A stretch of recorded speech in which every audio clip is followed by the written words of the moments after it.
తిరుమల శ్రీ వెంకటేశ్వర స్వామివారిని ఏపీ మంత్రులు దర్శించుకున్నారు. సోమవారం ఉదయం వీఐపీ విరామ సమయంలో ఏపీ రెవెన్యూ శాఖ మంత్రి అనగాని సత్యప్రసాద్, ఇంధన శాఖ మంత్రి గొట్టిపాటి రవికుమార్లు కుటుంబ సభ్యులతో కలిసి స్వామివారి సేవలో పాల్గొని మొక్కులు చెల్లించుకున్నారు.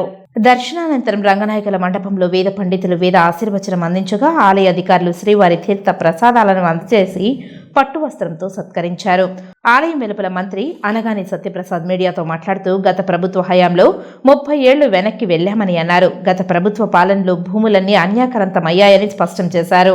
రెవెన్యూ సదస్సులు నిర్వహించేందుకు సన్నాహాలు చేస్తున్నామని ఆయన తెలిపారు. ఈ సదస్సులో తమకు జరిగిన అన్యాయాన్ని ప్రజలు తెలియజేయవచ్చునని తెలిపారు. 16వ తేదీ నుండి 45 రోజులు ఈ కార్యక్రమం నిర్వహిస్తామని తెలిపారు. గత పాలకులు యాక్టులను దుర్వినియోగం చేసి వారికి గిట్టిన వారి భూములను సైతం నిషేధిత జాబితాలో చేర్చారని ఆరోపణలు చేశారు. అలా చేసిన భూములను 20% రేటుకే కొనుగోలు చేయడం లాంటి దౌర్జన్యాలకు పాల్పడ్డారని విమర్శలు గుప్పించారు. 3 నెలల పాటు భూములపై విచారణ కొనసాగిస్తున్నామని తెలిపారు. భూములు చాలా వరకు అన్యాక్రాంతమయ్యాయని తెలియజేశారు. భూములు అన్యాక్రాంతం చేసిన వారిలో మాజీ మంత్రులు, బడా నేతలు ఉన్నారని స్పష్టం చేశారు. బాధితులకు న్యాయం చేస్తామని హామీ ఇచ్చారు. అనంతరం ఇంధన శాఖ మంత్రి గొట్టిపాటి రవికుమార్ మీడియాతో మాట్లాడారు. గడిచిన 5 ఏళ్లలో 1 మెగావాట్ విద్యుత్ ఉత్పత్తి కూడా జరగలేదని తెలిపారు. 24 గంటల పాటు పరిశ్రమలకు, ప్రజలకు, రైతులకు నాణ్యమైన విద్యుత్ సరఫరా ఇచ్చేందుకు అన్ని చర్యలు తీసుకున్నామని తెలిపారు. నాణ్యమైన విద్యుత్ ఉద్యోత్పత్తికి పెంచడమే మా ప్రథమ ధ్యేయమని స్పష్టం చేశారు. దేవుని ఆశీర్వాదంతో వర్షాలు విస్తారంగా కురిసి నదులు పరవళ్లు తొక్కుతున్నాయని అన్నారు. శ్రీశైలంలో ఉద్యోత్పత్తికి ప్రారంభమైందని స్పష్టం చేశారు. అన్యాయాన్ని తిరిగి పునర్నిర్మించుకుని రాష్ట్రాన్ని మంచి గాడిలో పెట్టాలనే లక్ష్యంతో ప్రజలందరూ కూడా పెద్ద ఎత్తున వన్ సైడ్గా ఓటేసి ఈ యొక్క ఎన్డీఏ కూటమిని గెలిపించారు.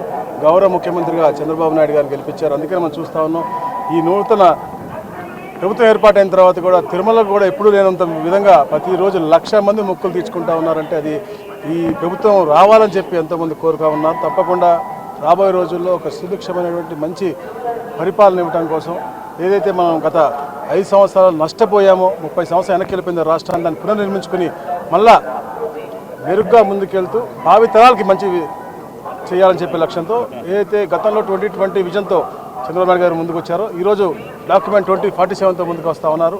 రాష్ట్రమే కాదు దేశం కూడా రాబోయే రోజుల్లో ఒక ఉన్నత శిఖరంపై ఉండాలనే లక్ష్యంతోనే చంద్రబాబు ఆర్నిషులు కృషి చేస్తూ ఉన్నారు. అలాగే మేము కూడా మా డిపార్ట్మెంట్ తరఫున కూడా ఏదైతే రెవెన్యూ సదస్సులు పెడతా ఉన్నామో, ఎందుకంటే గత 5 సంవత్సరాల్లో ఈ రాష్ట్రంలో ఉన్నటువంటి అన్ని భూములు అన్యాక్రాంతం అయిపోయినాయి. అన్నిటికంటే ఎక్కువగా రెవెన్యూ సమస్యలు వస్తూ ఉన్నాయి. కాబట్టి 16వ తారీఖు నుంచి ఈ కార్యక్రమం 15 లాంచ్ చేస్తాం. 16 నుంచి 45 రోజుల పాటు ఎవరు ఎక్కడ ఎలాంటి అన్యాయం గురైనా కూడా వారు అక్కడ అర్జీలు ఇవ్వచ్చు. 7 అధికారులు ఉంటారు. దాని తర్వాత మరి ముఖ్యంగా 45 రోజులు దీన్ని పరిష్కరించడానికి కోసం. అలాగే అయితే గ్రామాల్లో కూడా ఫోన్ చేస్తూ ఉన్నారు, మేము బయటపడి చెప్పలేకపోతున్నాం, భయపడుతుంటే ఇంకా భయభ్రాంతులు చేస్తూ ఉన్నారు. కాబట్టి వాళ్ళకు కూడా సపరేట్ కాల్ సెంటర్ పెట్టి వాళ్ళ సమస్యలు పరిష్కరించే దిశగా తప్పకుండా ఈ ప్రభుత్వం ముందుకు పోతుందని తెలియజేస్తాం.